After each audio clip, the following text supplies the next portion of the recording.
Right guys, welcome to Schizophrenia Revision Question 5. We're going to do another 16 marker in this video, and it's going to be all about biological explanations for schizophrenia. So this is your question. Now I'm going to show you my plan first, just like I did in the last video, and then we'll have a look at the full essay so that you can see how it all comes together. Now there are two ways that you can go about this question, so I'm going to show you two different versions in this video. Option 1 is to talk about two biological explanations. So in our case, that would be genetic and neural explanations. Now there's a lot of potential content that you can use here, especially in the genetic bit, because you've got family studies and the related research, you've got candidate genes and the related research, you've also got the role of mutation that you could talk about, and alongside that you've got things like twin and adoption studies that you could also talk about. Now, a lot of your choices regarding the content will be based around the textbooks or the resources that you're using. But one way or another, you're going to need to decide what you want to focus on because there's way too much to talk about everything. Now, luckily, that's not the case for the neural explanations because there's generally just one thing that most people will talk about there. But certainly for the genetic one, you're going to need to cut it down. So my plan is going to look something like this. First, I'm going to talk about the impact of genes, and I'm going to specifically focus on family studies and candidate genes.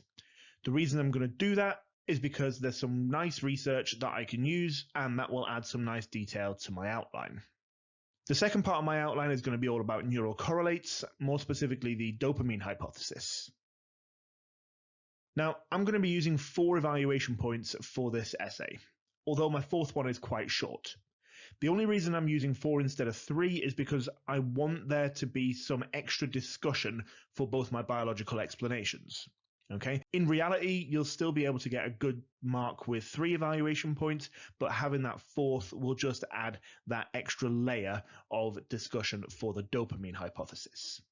So I've got evidence for the role of genetic vulnerability, and I've got 2 pieces of research that's going to go in there.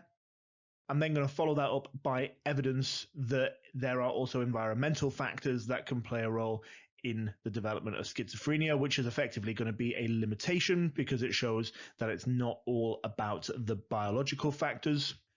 I'm then going to provide some support for the dopamine hypothesis using drug studies and amphetamine studies. And then I'm going to briefly counter that by pointing out that some neurotransmitters are being ignored. Okay, I just want to stress here again, don't add the 4th evaluation point if you're not confident with it, because it will just cause more harm than good. 3 points will be plenty to get you a good mark in this essay, so if that is what you feel confident doing, then just use 3. Okay, I've put my 4th one in red to highlight that it is the optional extra, and it is just going to be a little bit of a shorter point than the others. Okay. So let's have a look at the essay. Here's the first part of my outline. So I've split my genetic and my neural sections because I want to go outline, evaluate, outline, evaluate. Then you've got the first 2 evaluation points, the research support for genetic vulnerability in green, and then the counterpoint in orange. Then I've got the second part of my outline with the dopamine hypothesis, followed by some research support on the dopamine hypothesis, and then finishing off with my short counterpoint in red. It doesn't matter if some of your bits of writing are slightly shorter than others, so my neural correlate bit of the outline is much shorter than my genetic part of the outline. It doesn't matter. Equally, that red counterpoint is also shorter than my other evaluation points. It also doesn't matter. Okay. I've put quite a lot of detail in the first 3 evaluation points, and I think that that's particularly important if you're going to be using 3 points rather than 4. But if you've got the 4th point, then you could possibly consider dialing back some of the detail in the previous points. Not too much, just take out the odd name or the odd finding if you want. However, that being said, if you are confident with all the findings and with all the pieces of research, then, leave them all in. Okay? Now, there is another way that you could tackle this essay, and that is to just focus on one biological explanation rather than 2. Interestingly, if you have a read of the examiner's report here, you can see that people who took this approach and went into a lot of depth in their answer on just one explanation often did a better job than those people who focused on two explanations. Okay, so limiting the range of material meant that they had time to provide a detailed description and fully elaborated discussion. Okay, so if you feel confident taking this approach, chances are you might get a really good mark, perhaps even a better mark than you would have done if you'd have gone for two explanations. So, if that's an approach that you want to take, this is what you could do. So stick with the first two genetic bits of outline, just like in the last essay. And then, instead of going on to talk about the dopamine hypothesis, we're going to add a third piece of research on genes, which is going to be all about the role of genetic mutation. Now, don't forget at this point that if you've gone down the family and twin study route, then your third piece of research might be all about adoption studies. Okay, but at the end of the day, it doesn't matter. You just need to substitute that dopamine hypothesis bit for another little bit on genes. Okay, and then in the evaluation section, we're going to keep the first two evaluation points the same, which already provides us with a nice little bit of discussion because it's a strength followed by a limitation.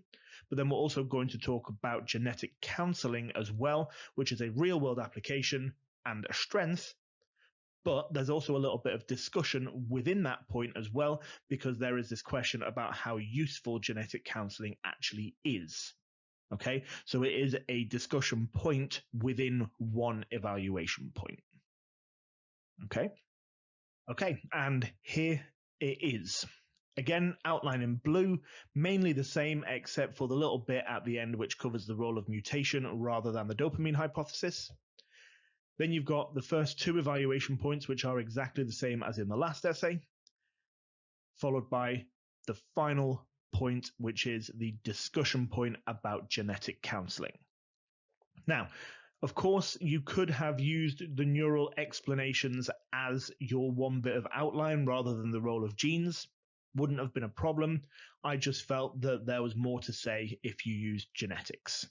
Okay, but if you've got enough to say about neural explanations, brain structures, the dopamine hypothesis, that kind of stuff, and you've got enough evaluation points as well to be able to kind of get an effective discussion going, then by all means do that. But obviously, if you don't feel confident in doing that, then use the genetics instead. Okay, so I hope it's been useful. If it has, please give it a like and let me know. I hope it's all made sense. Thank you very much for listening, and I will see you in the next one.